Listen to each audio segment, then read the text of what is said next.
Hello everyone and welcome back to John Road. So today I'm going to be getting to a stage where I can say that the sidings for the depot are more or less done.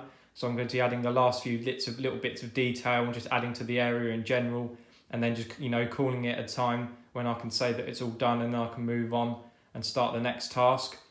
So I'm going to get straight on with it and not hang about, and I hope you enjoy watching it.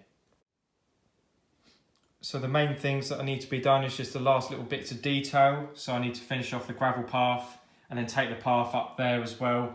And then where that yellow point frame is, I'm going to put another trackside walkway over there, because then that will be where my concrete path will go to access all the facilities over in this direction. And then I also want to run a line of bushes alongside the fence. And then I obviously need to put in some buffer stops and also some buffer stop lights as well.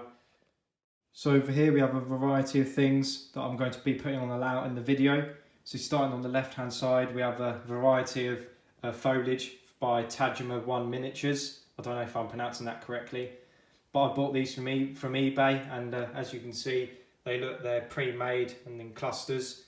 So you've got some grass there and then various bushes of different colours. So you've got wild and dead and all, different tones of greens. They do a really big wide selection of this type of thing, so it's really worth checking them out. I'll leave a link in the description below, and the name is Tajima 1 on eBay. Thanks to John at John Road TMD for telling me about these. He's used them to really good effect on his layout, so I thought I'd try them myself. He's also got a YouTube channel, and the link to his channel is in the description below. I'd appreciate if you go over and give him some support as well. And coming over to the right hand side, we have a little bit more detailing this side. So we have some more foliage there, but this stuff's from Warpainter.net, which is also a buyer from eBay. So I'll leave a link to him in the description below as well. In that tub is some pigment, and that comes with the Woodland Scenics gravel, which is what I use to do my gravel paths with. And then below that is some Pico buffer stops, and I've just cut those about.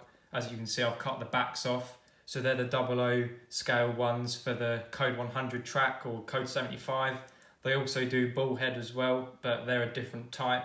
So obviously if you are using bullhead track, then you need to, watch out what you're buying. And then those have just been painted up yellow and then weathered down with some roof dirt from the airbrush. I also have some Express Models buffer lights on the way. So the lights that just stick up from behind the buffer stops showing red. So I've got some of those coming from Express Models. They haven't got here yet, so I can't really show those. And then over here we've got a Scale Model Scenery trackside walkway kit, which is what I used for my other trackside walkway I've done in the previous video. So first of all, I'm going to just start mapping out the path with the pigment, and then I'll be adding the walkway and the buffer stops as well first before I do any foliage.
So I've just applied the glue to start forming the paths, and as you can see, some of them do need adding to a bit further, particularly one, the thin one right at the back here.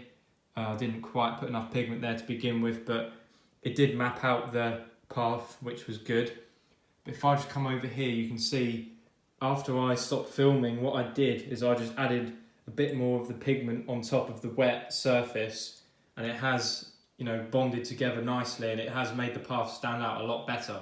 So what I'm going to do is I'm just going to go around all the areas that need just tidying up a bit and a bit more adding to, and then I can get ready and move on.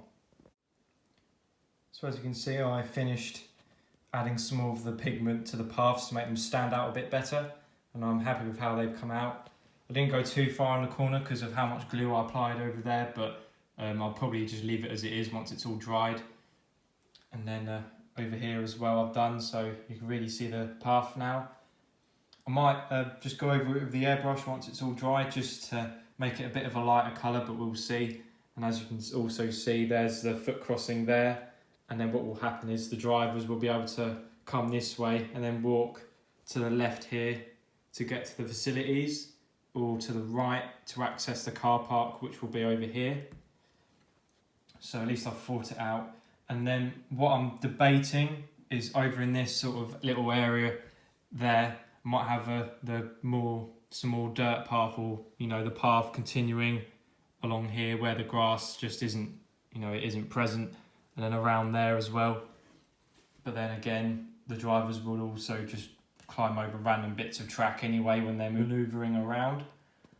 But I'm just going to now just leave all the glue to dry and come back in the morning.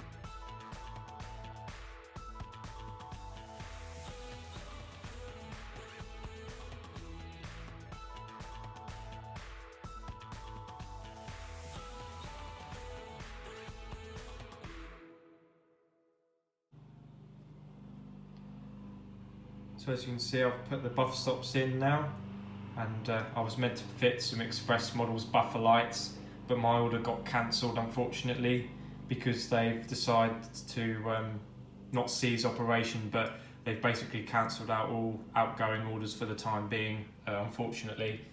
Reasons out of my control, if you like. But nonetheless, I'm quite happy to stay put and just wait for them to arrive and then fit them in the future when they start up again. So what I'm going to do now, just to finish off, I'm just going to run my foliage around next to the fence and just create a bit more of a boundary, similar to what I've done over here on that side of the fence, but just run it all accordingly alongside, and I think that will look a lot nicer and make the area a bit more interesting and less dull. So now I'm going to use my new foliage pieces that I got from eBay from Tajima One, and obviously I've got some various bushes, dead bushes there, some static grass tufts and some more bushes there, and I've also got my normal woodland scenics, fine leaf foliage and clump foliage, and also my Warpainter bushes as well. So that and the Tajima ones I got from eBay, and I'll be leaving links in the description for those. And then there's my usual clump foliage and stuff there as well. So I'm going to get cracking on sorting that out now.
So I've just finished putting in the line of bushes next to the fence, and I'm really happy with how it came out, and I am very, very impressed with the Tajima 1 and Warpainter products.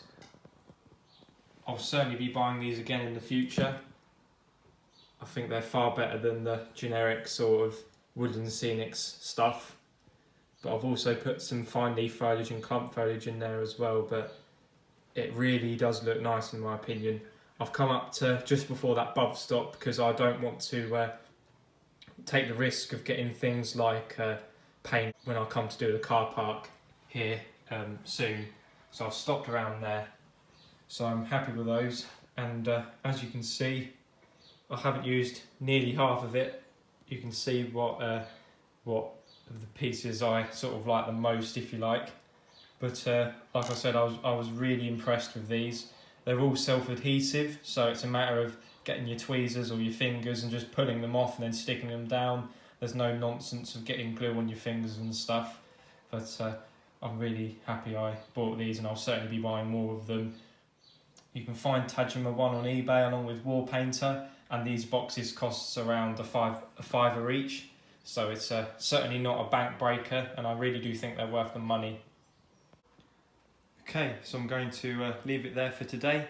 Not quite as long as what I normally do, but because those express buffer stop lights never came, you know, that was just the other thing really I needed to do before I can walk away and call it more or less done.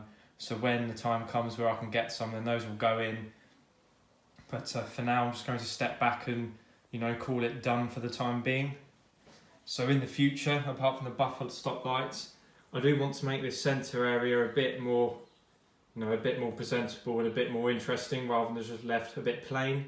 So I was thinking of, you know, having some drivers in there having a conversation, or maybe one having his toilet break in the bushes, or maybe just adding some various detailing bits, but, you know, just something different other than like rails and sleepers and things like that.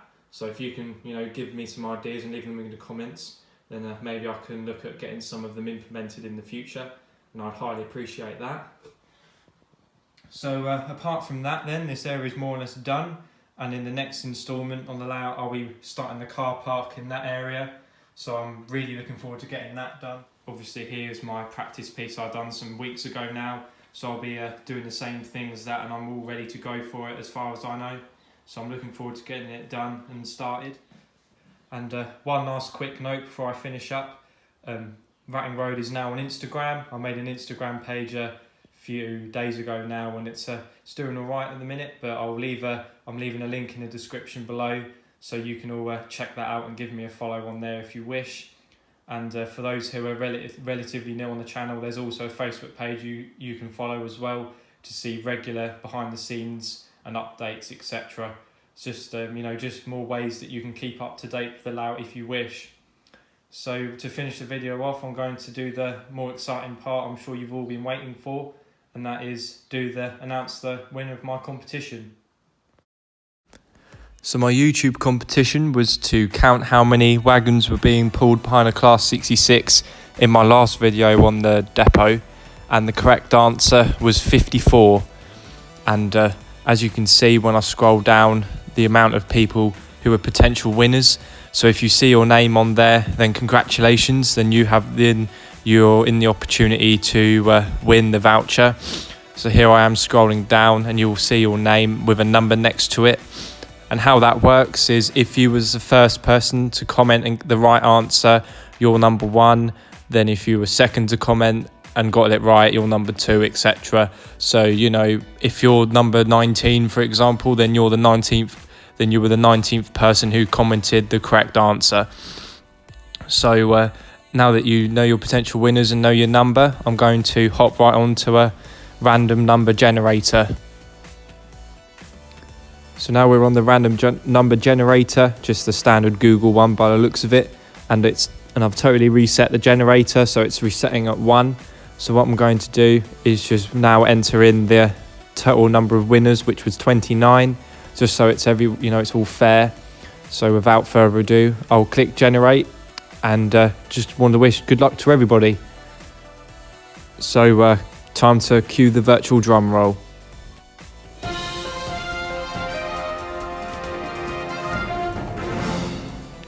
So the generator chose number 2. So congratulations to person number 2. So I'll just hop back onto my notes and then we'll see who the winner is. So a big congratulations to Jake Gooding. You are the winner of the competition and you've won the £25 voucher from Great Eastern Models. I hope it goes to good use and I hope you get a good use for it, etc. Thanks for taking part and thanks to everyone else for taking part as well. Jake, what we'll do is if I just ask you to drop me a message on one of my social medias, you can find my Instagram or Facebook in the description, and then we can arrange to get it sent out from Great Eastern Models direct. So yeah, we'll get that sorted out, and a massive congratulations to you again. So there we have it.